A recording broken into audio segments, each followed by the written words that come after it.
প্রতিরক্ষা ক্ষেত্রে এবার বরাদ্দ বাড়াচ্ছে ভারত। অবশ্য ভারী ইঞ্জিনিয়ারিং শিল্পে জাপানের বরাদ্দ ৫,৯৩৮ কোটি টাকা।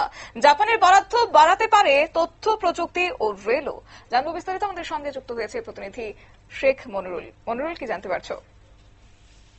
দেখো, যেটা জানা যাচ্ছে যে আমরা গতকালই খবরটা করেছিলাম যে চীন এবং তোমার হচ্ছে জাপান একসঙ্গে সফর করবেন প্রধানমন্ত্রী নরেন্দ্র মোদী।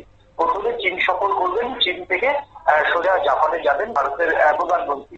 ভারতের প্রধানমন্ত্রী যাওয়ার আগে জাপানের যে ভারতীয় রাষ্ট্রদূত, সেই ভারতীয় রাষ্ট্রদূত তারা আজকে দিল্লিতে একটি সাংবাদিকদের মুখোমুখি হয়ে তারা জানান যে ভারত সম্পর্কে তাদের যে ধারণা রয়েছে সেই একই ধারণা রয়েছে। ভারত শিল্পের জায়গা এবং ভারতের সঙ্গে যে জাপানের বন্ধুত্বপূর্ণ সম্পর্ক, সেই বন্ধুত্বপূর্ণ সম্পর্ক অটুট থাকবে এবং ভারতকে পারস্পরিক জাপান এবং ভারতের যে পারস্পরিক সম্পর্ক, সেই পারস্পরিক সম্পর্ক বজায় থাকবে এবং ট্রাম্পের শুল্ক বোমা নিয়ে সরাসরি মন্তব্য করতে না চাইলেও এই শুল্ক বোমার পরে ভারতের শিল্পোদ্যোগী বা ভারতের শিল্পায়নের পিছনে যে জাপান রয়েছে সেই কথা কার্যত ঠাড়ে ঠাড়ে বুঝিয়ে দিলেন ভারতে নিযুক্ত জাপানের রাষ্ট্রদূত।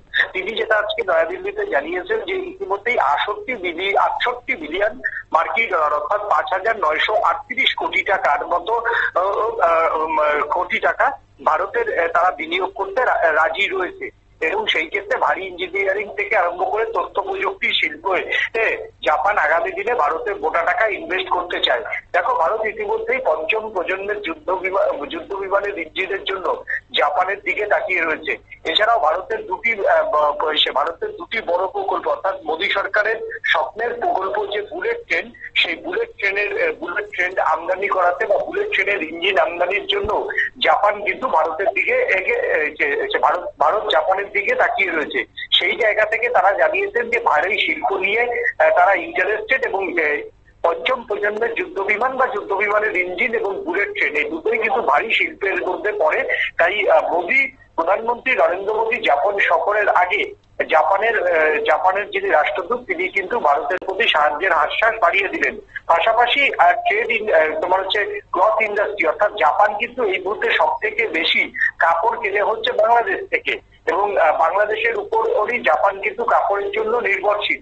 সেই জায়গাতে দাঁড়িয়ে জাপান আগামী দিনে গুজরাটের সুরাট এবং পাঞ্জাব থেকে কাপড় কেনার ব্যাপারেও কিন্তু উৎসাহী বলে তিনি জানিয়েছেন। অর্থাৎ ট্রাম্পের শুল্ক কমাতে যদি গুজরাট এবং পাঞ্জাবের যদি কটন ইন্ডাস্ট্রিতে ক্ষতি হয়, সেই জায়গাতে ভারত যদি জাপানের সাহায্য আদায় করতে পারে তাহলে কিন্তু এই ট্রাম্পের শুল্ক কমার হাত থেকে যে শিল্পের ক্ষতির আশঙ্কা ছিল সেটা কিন্তু অনেকটাই কমে যাবে।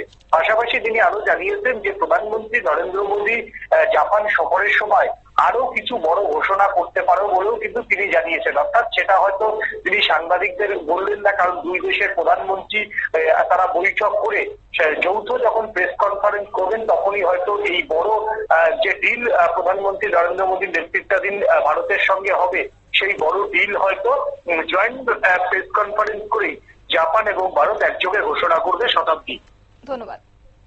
অর্থাৎ এই বরাদ্দ বৃদ্ধি ভারতের প্রতিরক্ষা সমতা এবং সক্ষমতা আধুনিকায়নে এবার গুরুত্বপূর্ণ ভূমিকা পালন করবে। তবে জাপানের বরাদ্দের বৃদ্ধির তথ্য প্রযুক্তি ও রেলপথের খাতেও দেখা যেতে পারে, যা কিনা ভারত এবং জাপানের মধ্যে একটা ব্যবসায়িক সম্পর্ককে আরো দৃঢ় করতে পারে।